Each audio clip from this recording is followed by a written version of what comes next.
Existe un lugar donde las rocas tienen nombre. Y no hablo de los nombres que les pusieron los turistas. Hablo de los nombres que les pusieron hace 1000 años, cuando todavía se creía que las piedras podían recordar. Aquí, un gigante sigue de pie en la costa, petrificado por el sol antes de poder escapar. A su lado, una bruja se convirtió en roca, mirando para siempre el mar que nunca pudieron cruzar. Más allá, el dedo de una troll se clava en el cielo, advirtiendo a los barcos que no todo lo que parece piedra lo es.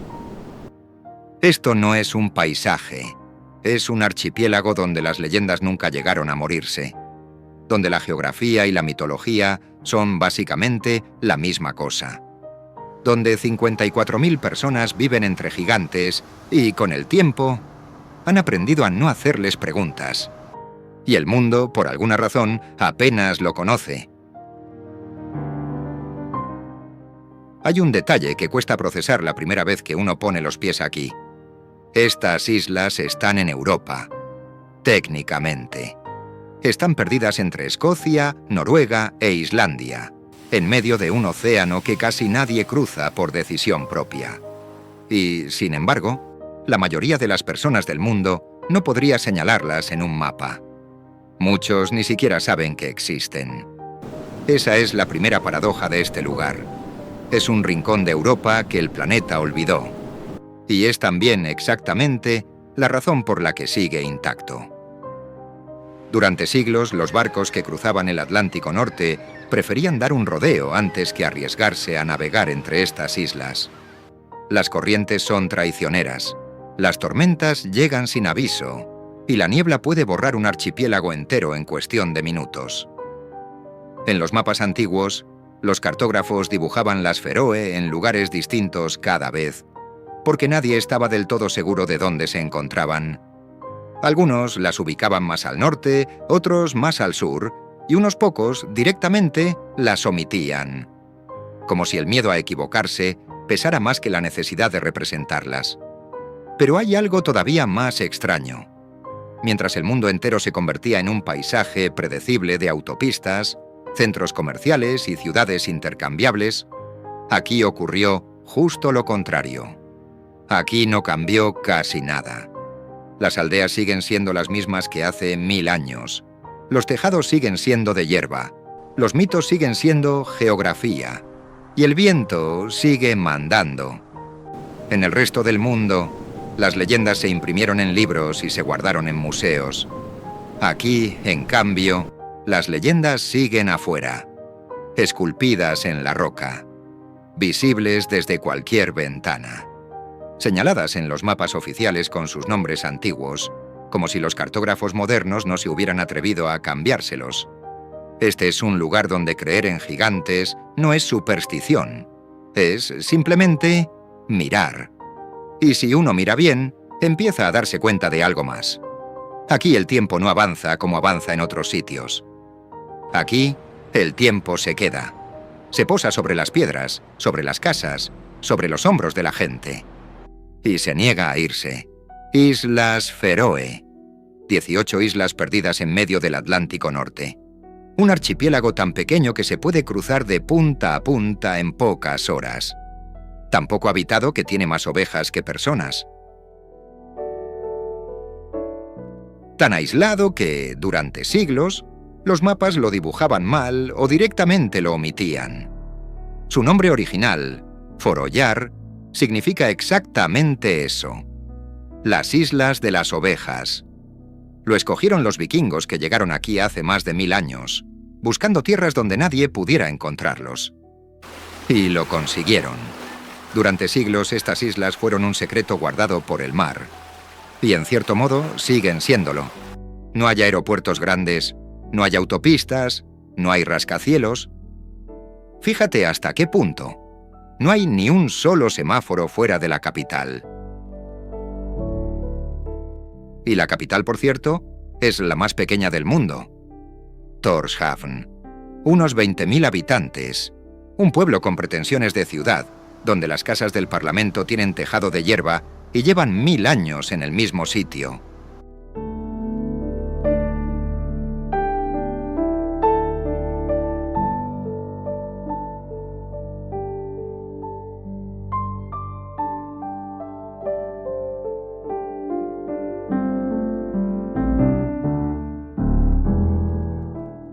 Pero lo que hace a las Feroe distintas no es su tamaño, es su geografía imposible. Estas islas son, literalmente, los restos de un volcán que se murió hace millones de años. Cuando el fuego se enfrió, el océano se encargó del resto. Tallar acantilados verticales de cientos de metros, esculpir arcos de piedra en el agua, dejar montañas partidas a la mitad como si alguien las hubiera cortado con un cuchillo. Lo que parece un paisaje es, en realidad, una escultura geológica de proporciones catedralicias. Y, sin embargo, esta catedral nunca fue diseñada para ser admirada desde cómodos miradores. Aquí no hay barandillas, ni carteles explicativos, ni senderos señalizados en 5 idiomas. Hay viento, hierba mojada y un silencio que solo se interrumpe cuando el océano golpea contra la base del acantilado, cientos de metros más abajo. Los feroeses no necesitan miradores. Llevan 1000 años viviendo aquí. Y aprendes a verte como un insecto a los pies de una columna, diminuto. Y curiosamente, feliz. Porque aquí ser pequeño tiene otro significado. Ser pequeño, en las Feroe, no es una limitación, es una forma de mirar. Es aceptar que hay fuerzas más grandes que uno, y que lo inteligente no es combatirlas, sino aprender sus nombres. Toda civilización antigua tuvo sus dioses, sus héroes, sus monstruos, pero casi todas los abandonaron, los dejaron en los libros, en las pinturas, en las estatuas de los museos. Las Feroe no lo hicieron. Aquí los mitos no se guardaron, se quedaron afuera. En la costa norte hay 2 rocas que cualquier niño feroés puede nombrar sin dudar. La más grande se llama Risin, el gigante. La más pequeña se llama Kellingin, la bruja. La leyenda cuenta que una noche cruzaron el mar desde Islandia con una misión bastante absurda: robarse las Feroe enteras y remolcarlas de vuelta a su tierra. Ataron una cuerda alrededor del archipiélago, empujaron con todas sus fuerzas, y las islas, por supuesto, no se movieron. Y cuando el primer rayo de sol tocó el horizonte, ambos quedaron petrificados, condenados a mirar para siempre el lugar que no pudieron robar. 1000 años después, siguen allí, exactamente donde los dejó el amanecer. Hay algo inquietante en la forma en que el mar los rodea. La marea sube y baja, la niebla los cubre y los descubre. El cielo cambia de color varias veces al día, pero ellos no se mueven. Siempre en la misma posición, siempre mirando hacia el norte, siempre custodiando una costa que ya nadie intenta robar. Algunos feroeses dicen que, cuando el viento sopla desde el mar, se puede escuchar algo parecido a un gemido. Dicen que es Kellingin todavía enojada, y que Risin, más paciente, aprendió a aceptar su destino. Son historias que se cuentan a los niños, pero no exactamente como cuentos. Más bien como advertencias. Porque en las Feroe siempre es mejor tratar a las piedras con respeto. Al oeste del archipiélago, entre 2 islas, el mar guarda otra escultura imposible. 2 monolitos verticales emergen del agua como los dientes de una criatura sumergida. Se llaman Drangarnir.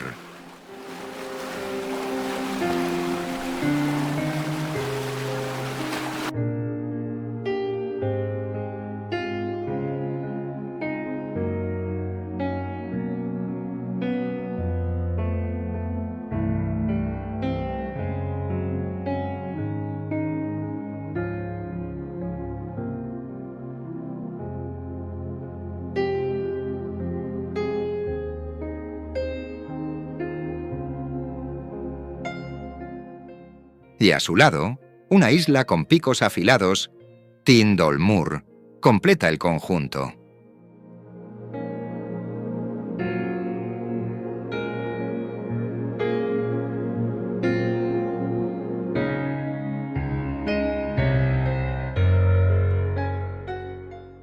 Nadie vive allí.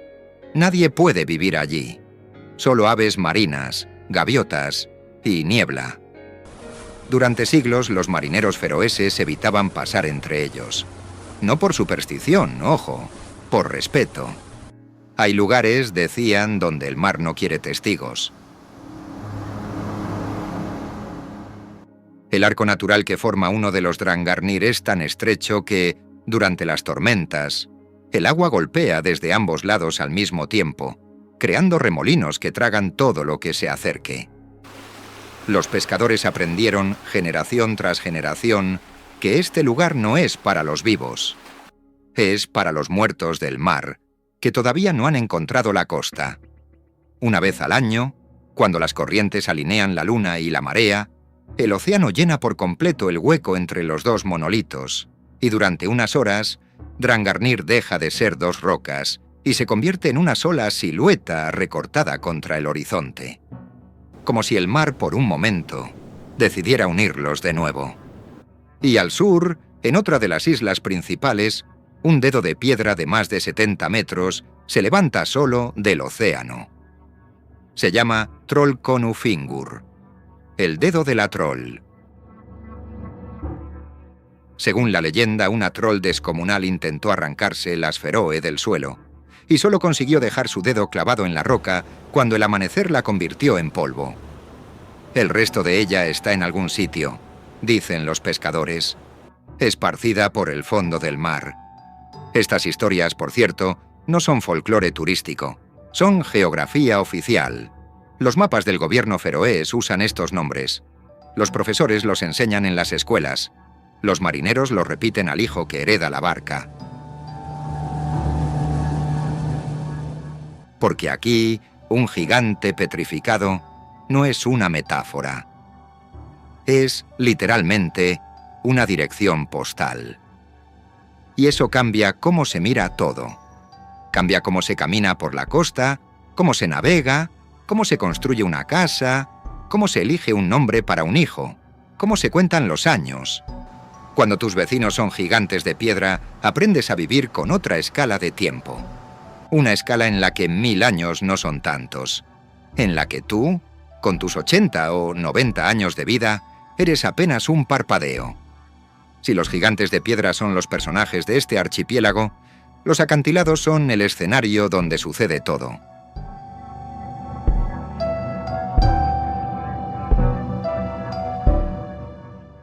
Pero llamarlos acantilados, la verdad, es quedarse corto. Son murallas.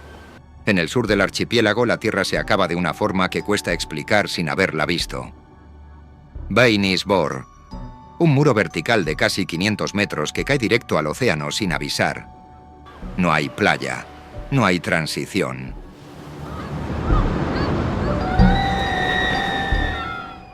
Es como si alguien hubiera cortado la isla con un hacha y hubiera dejado la mitad flotando. Los pájaros vuelan por debajo de la cima. Las nubes, a veces, también. Asomarse a Beinisbor produce una sensación que pocas experiencias en la Tierra logran replicar. La mirada cae en vertical casi 500 metros. Y ahí, abajo, el océano parece congelado. Las olas, desde esa altura, se mueven tan lentas que parecen pintadas. Los barcos, cuando los hay, se confunden con manchas en el agua. Y el viento, que sube por la pared del acantilado, golpea la cara con una fuerza que obliga a retroceder, como si la propia roca estuviera empujando al visitante para que no se acercara demasiado.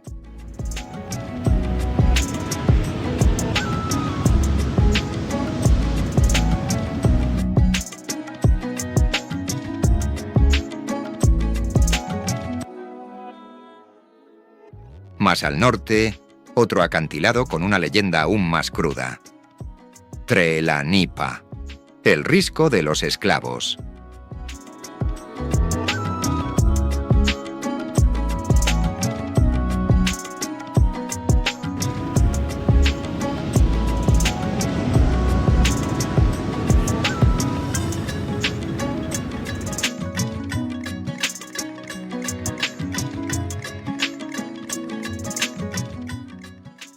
Dicen que en la época vikinga, cuando un esclavo ya no podía trabajar, lo traían hasta aquí y lo dejaban caer.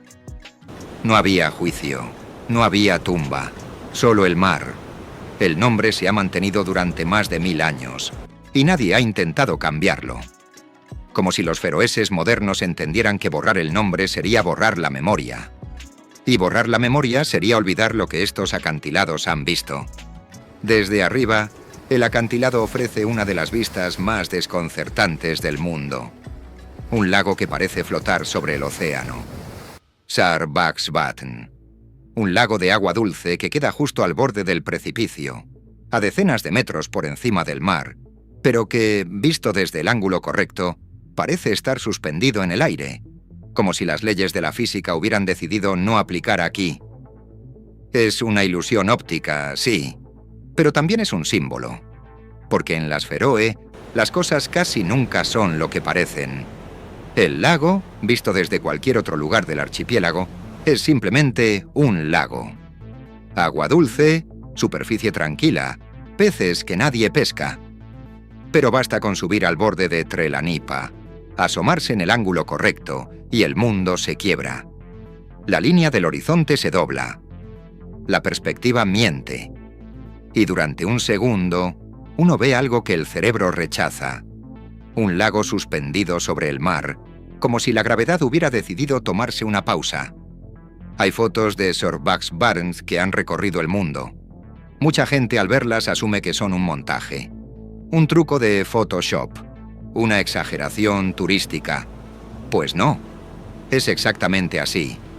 La naturaleza, en las Feroe, a veces se permite el lujo de desafiar lo que uno cree saber sobre la realidad.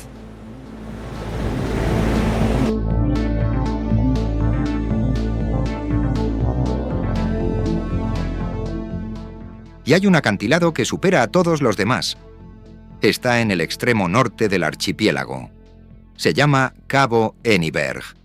Más de 700 metros de altura vertical. Es el promontorio marítimo más alto de Europa y uno de los más altos del mundo. Desde su cima, los barcos del océano parecen insectos. Los pájaros, que normalmente vuelan arriba, aquí vuelan abajo.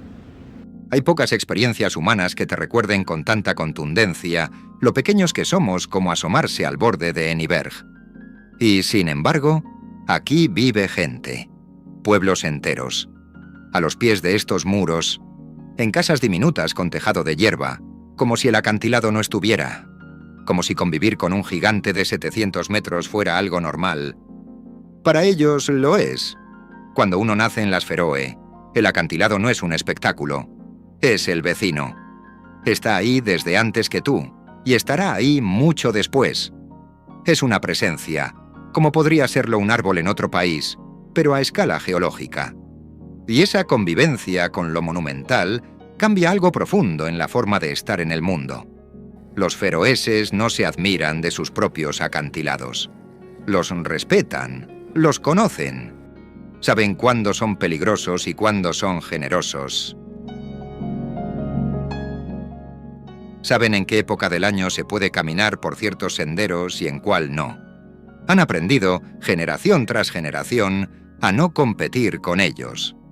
En algún momento del último siglo, el mundo entero empezó a vaciarse hacia las ciudades. Los pueblos se murieron, las aldeas se abandonaron, los jóvenes se fueron. El campo se convirtió en una postal de lo que fue. En las Feroe eso no ocurrió. Aquí hay aldeas de 14 habitantes, de 9, de 3, y siguen habitadas. No porque nadie pueda irse. Claro que pueden. Hay carreteras, hay internet, hay vuelos que conectan con el resto del planeta. El mundo entero está a un avión de distancia. Pero eligen quedarse. Y eligen quedarse porque aquí todavía hay algo que el resto del mundo ha perdido. Algo difícil de nombrar. Algo que solo aparece cuando uno camina por una calle de 50 metros, saluda por su nombre a todas las personas con las que se cruza y entra a su casa sabiendo que nadie vendrá a interrumpir el silencio. Saksun es, probablemente, el pueblo más fotografiado del archipiélago. Una aldea minúscula al final de un fiordo estrecho, rodeada de montañas que caen al agua como muros naturales. Un puñado de casas con tejado de hierba. Una iglesia antigua.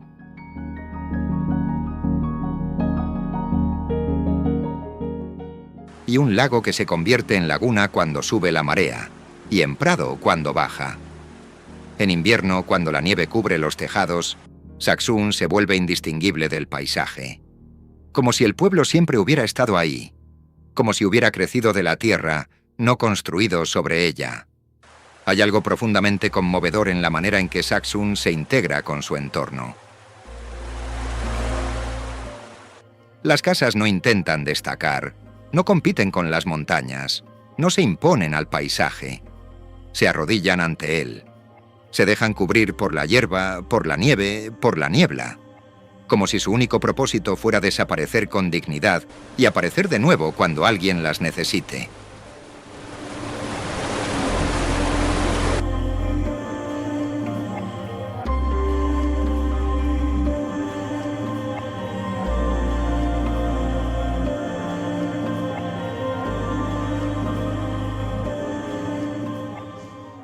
En Yogv, el pueblo se alinea junto a una garganta natural de unos 200 metros de largo. Una herida en la roca por donde entra el mar. Era el puerto original de la aldea.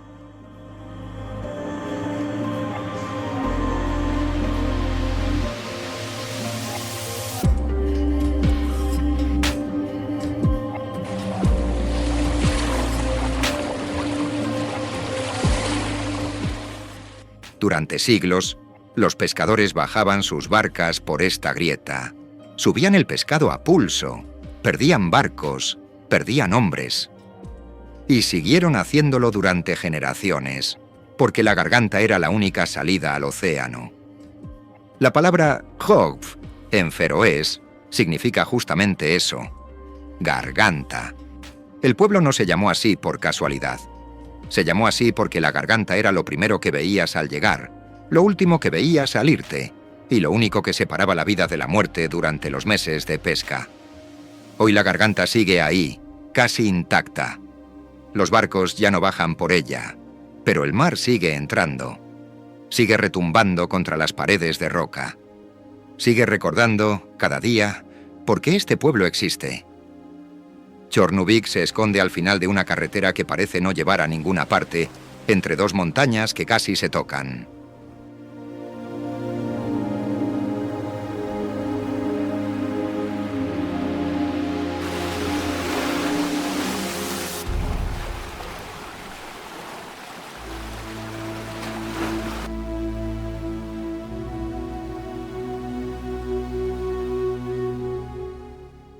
Y desde su playa negra se ven, a lo lejos, Risin y Kelingin petrificados en el mar. Un pueblo mirando a un mito todos los días. Imaginar eso, por un momento. Despertarse cada mañana, abrir la ventana y ver a dos gigantes. No pintados, no en un cuadro. De piedra, reales. Ahí, en el mar, como llevan 1000 años. Y seguir con tu día como si nada, porque para ti, que naciste aquí, no tiene nada de extraño. Es simplemente el paisaje. Es tu paisaje. Funningur, donde según la leyenda desembarcaron los primeros vikingos.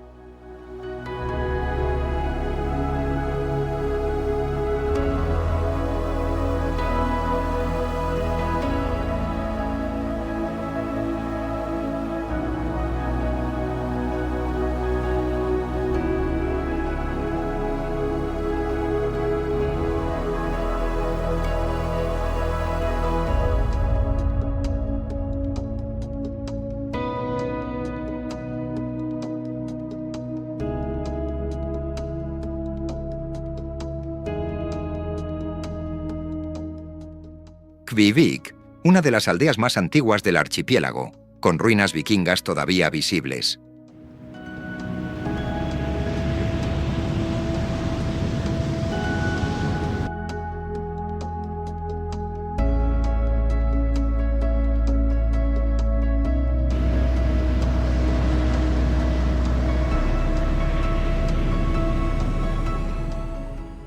Heidi, al pie de la montaña más alta del país.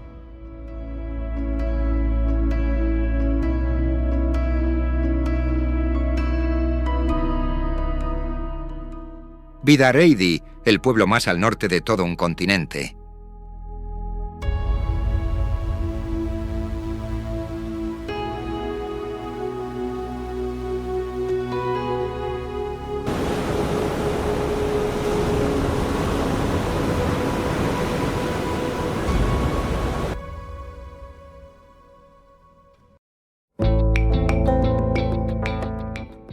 Todos tienen algo en común.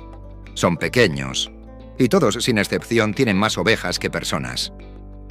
El nombre del país, ya lo veíamos, no era una metáfora. Hoy, 1000 años después, siguen siendo las islas de las ovejas, unas 70.000, frente a 54.000 humanos.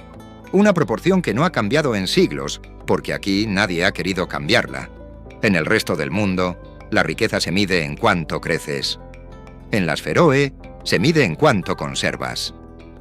Y conservan mucho. Conservan el idioma, una lengua nórdica medieval que nadie más habla. Conservan la arquitectura, con esos tejados de hierba que aíslan del frío y se camuflan con el paisaje. Conservan las costumbres, las canciones, los nombres de las rocas, los nombres de las islas, los nombres de los vientos. Hay 5 nombres distintos para el viento, según su intensidad. Y cada feroés los distingue. Porque aquí el viento importa. El viento puede decidir si un ferry sale o no, si un niño va a la escuela, si una cosecha se salva, si un techo de hierba aguanta otro invierno. En un mundo donde la mayoría de la gente ha olvidado cómo leer el cielo, los feroeses siguen leyéndolo cada mañana. Con los ojos, con la piel, con una intuición transmitida durante 1000 años y que el resto de nosotros, en algún punto, perdimos. Si algo define a las Feroe más que los acantilados, más que los pueblos, más incluso que las ovejas, es el agua. Pero no el mar, el agua dulce, la que cae. Aquí llueve casi todo el año. La lluvia más que un evento es un estado. Y toda esa agua, al encontrarse con una geografía vertical, se convierte en cascadas. Cientos de cascadas. Miles, si contamos las estacionales, las que aparecen solo cuando hay tormenta y desaparecen cuando el sol regresa. Hay mañanas en las Feroe en las que uno se despierta y descubre, en la ladera de enfrente, una cascada que ayer no estaba. Cayó durante la noche. Apareció con la tormenta. Y en 2 días, cuando el cielo se seque, desaparecerá. Nadie le dio un nombre, porque no siempre está. Nadie la fotografió, porque mañana será otra distinta. El agua, aquí, es efímera y eterna al mismo tiempo. En uno de los extremos del archipiélago hay una cascada que se ha convertido en la imagen más famosa del país. Mulafosur, un chorro de agua que cae directamente al océano desde un acantilado cubierto de hierba, con un pequeño pueblo a su lado, como si alguien hubiera pintado la escena a propósito para que fuera perfecta. Durante siglos, ese pueblo estuvo completamente aislado del resto de las Feroe. No había carretera, no había puerto. Para llegar había que cruzar una montaña a pie, por un sendero que los carteros recorrían una vez a la semana con el correo del pueblo. Los habitantes bajaban a la costa con cuerdas, subían suministros con mulas, y así vivieron, sin cambiar, durante cientos de años, hasta que finalmente se excavó un túnel en la montaña. Hay fotos de este pueblo de hace 100 años. Se parecen sospechosamente a las de hoy. Y esa es, quizás, la imagen que mejor resume a las Feroe. Un siglo entero de cambios en el mundo. Guerras mundiales, revoluciones, internet, viajes al espacio. Y en este pequeño pueblo, al borde de un acantilado, con la cascada cayendo al lado, no se movió nada. Las mismas casas, los mismos tejados de hierba, el mismo silencio, la misma cascada, repitiendo su caída eterna hacia el océano, indiferente a todo lo demás. Más al este, la cascada Fossa cae por escalones de roca oscura como una escalera líquida.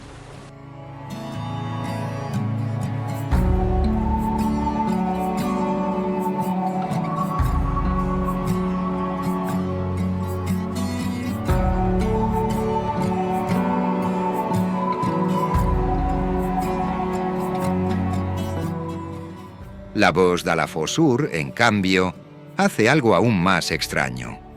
Es el desagüe del lago Sorbaksvatn, directamente al océano. Un salto de agua dulce que desemboca en el Atlántico sin mezclarse del todo con él. Visible durante un instante, antes de ser tragada por las olas. Y el lago Sorvaxvatn, el mismo que desde Trelanipa parece flotar sobre el mar, tiene también su leyenda. Se dice que en sus profundidades vive un monstruo, un ser antiguo, anterior a los vikingos, anterior incluso a los mitos. Nadie lo ha visto, pero nadie se baña en el lago, tampoco. Por si acaso.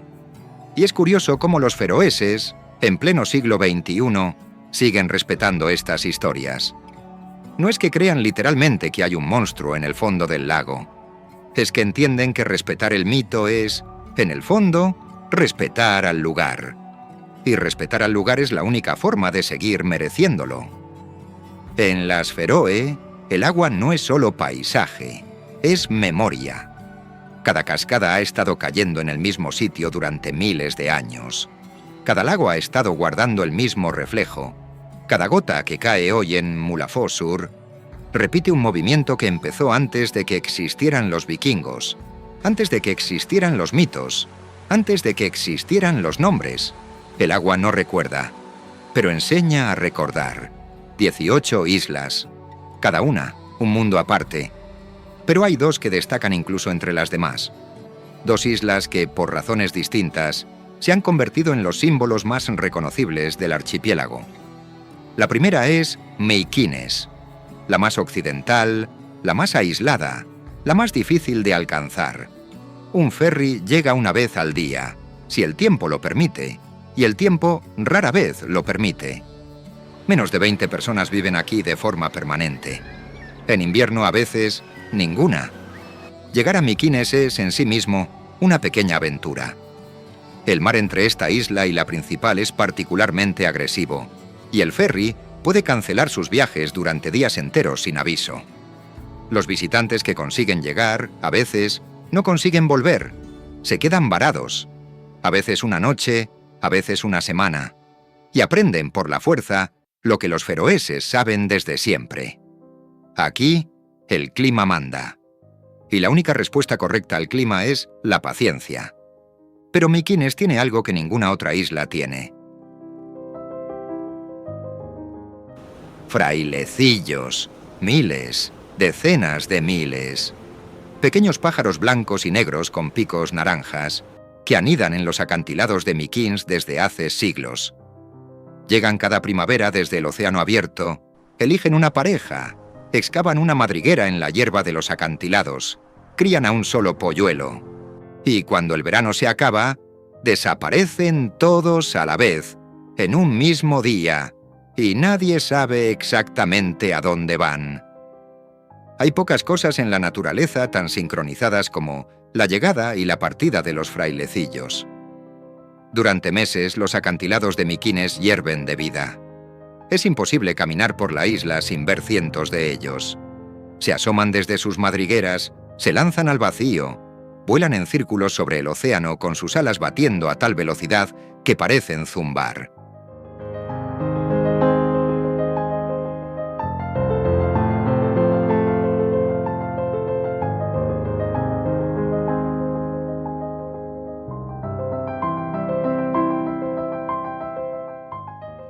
Y entonces, un día de otoño, todos se van.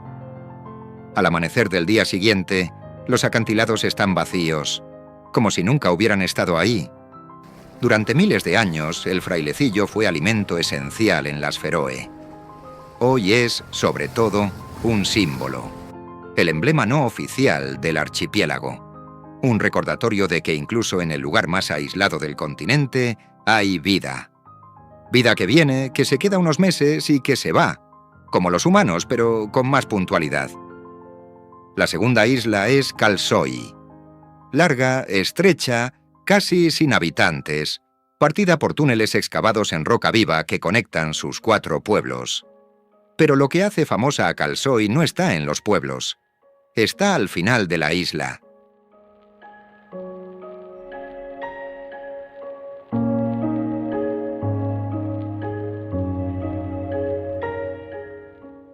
Un sendero que sube por una montaña desnuda, sin árboles, sin refugios, solo hierba y viento, hasta llegar a un faro solitario.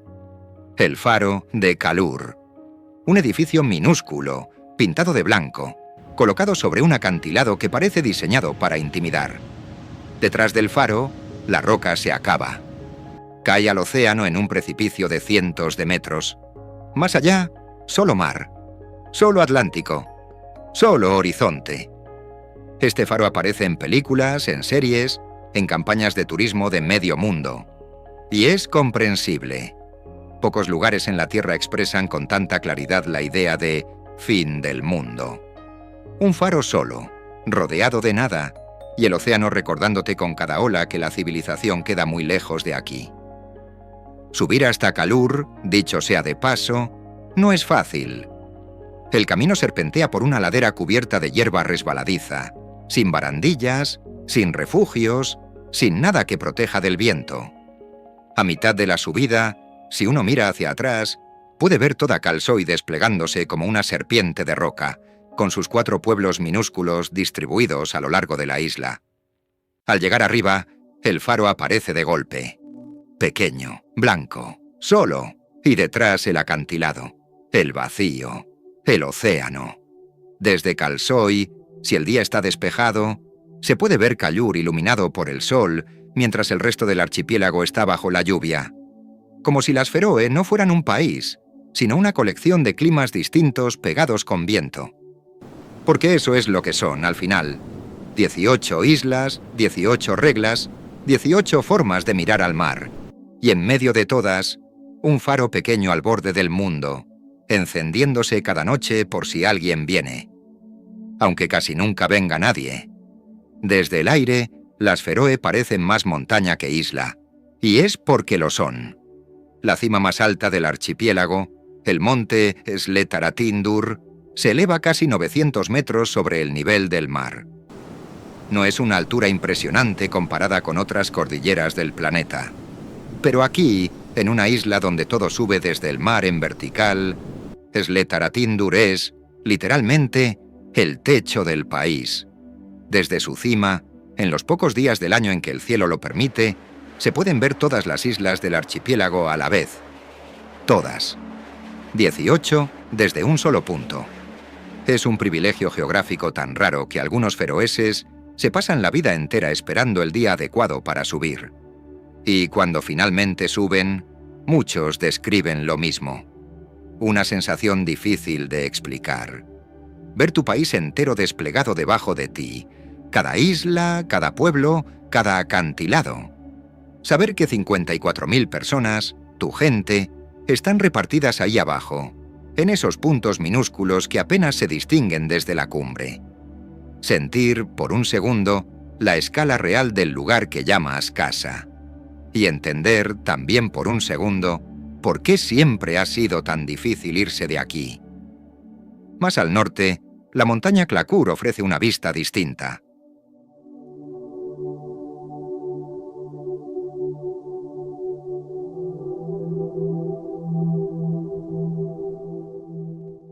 La del segundo asentamiento más grande del país, Klaksvík. Un pueblo pesquero construido en la zona más estrecha de la isla, con el mar entrando por los dos lados.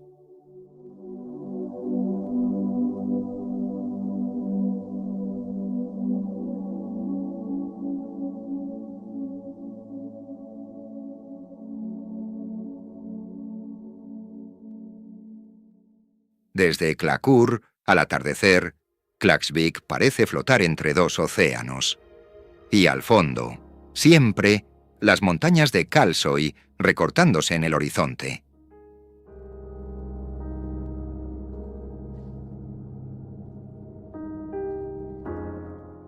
Pero el corazón del archipiélago no está en el norte, está en el centro, en la costa este de la isla principal, Tórshavn, la capital, unos 20.000 habitantes, el pueblo con ínfulas de ciudad más pequeño del mundo. Su nombre significa el puerto de Thor, el dios nórdico del trueno, y lleva un milenio siendo exactamente eso, un puerto. Las casas del casco antiguo tienen tejado de hierba, paredes de madera pintada de rojo, y siguen siendo, en muchos casos, las mismas que hace cientos de años. El Parlamento feroés funciona aquí desde hace más de 1000 años. lo que lo convierte en uno de los parlamentos en activo más antiguos del mundo. Más antiguo que casi cualquier monarquía. Más antiguo que muchas naciones. Pero Tórshavn, la verdad, no se comporta como una capital. No hay prisa, no hay bocinas, no hay edificios altos.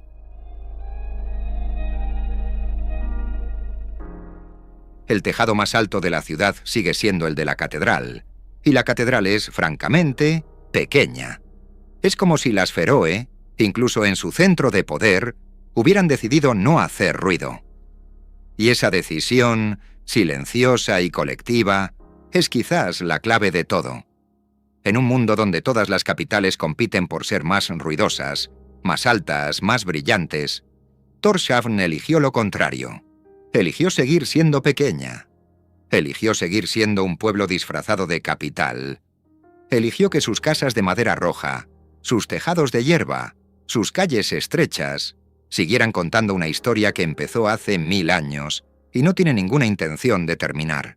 Hay una pregunta que siempre aparece cuando uno se marcha de las Feroe. Una pregunta que no tiene respuesta fácil, pero que persigue al viajero durante meses después de volver a casa.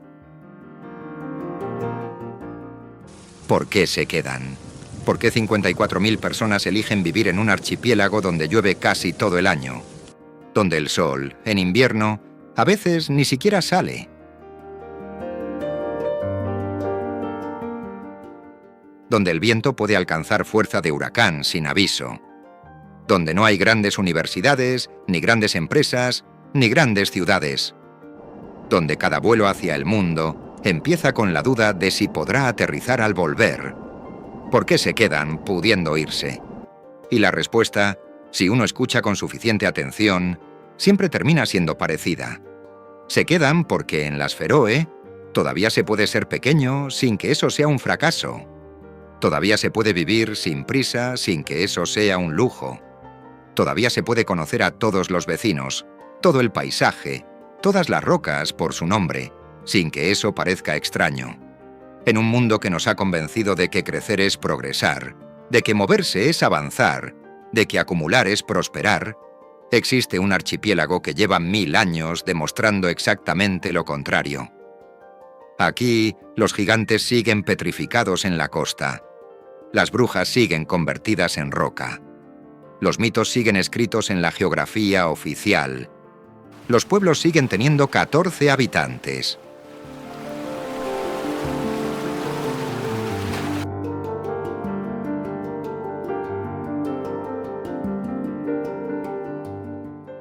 Las ovejas siguen superando a las personas. El viento sigue teniendo 5 nombres. Las cascadas siguen cayendo donde caían hace 1000 años. Los frailecillos siguen llegando en primavera y marchándose el mismo día de cada otoño. No cambia nada. Y esa es quizás la única forma real de ser libre. Porque la libertad al final no es tener más opciones. Es no necesitarlas. No necesitar irse, ni necesitar crecer, ni necesitar demostrar nada. Es despertarse por la mañana, mirar por la ventana, ver la misma montaña que vio tu abuelo, la misma cascada que vio tu bisabuelo, el mismo mar que vio el primer vikingo que puso un pie en esta tierra, y sentir que eso es suficiente, que siempre lo ha sido, y que quienes te dijeron que necesitabas más, probablemente te estaban mintiendo. Las Islas Feroe no son, en el fondo, un destino turístico. Son una advertencia de que, en algún punto del camino, el resto del mundo eligió algo distinto. Eligió crecer en lugar de conservar, correr en lugar de mirar, olvidar los nombres de las rocas, de los vientos, de los dioses antiguos que vivían en ellas. Y ahora, 1000 años después, cuando el mundo entero se siente cansado, apurado, ruidoso, desconectado de algo que no sabe nombrar, siempre queda un archipiélago en medio del Atlántico Norte, con 18 islas y 54.000 personas, donde todavía se puede oír lo que el resto de nosotros dejó de escuchar. El silencio, la roca y el gigante de piedra mirando al mar. esperando quizás que alguien entienda, por fin, lo que quiso decir.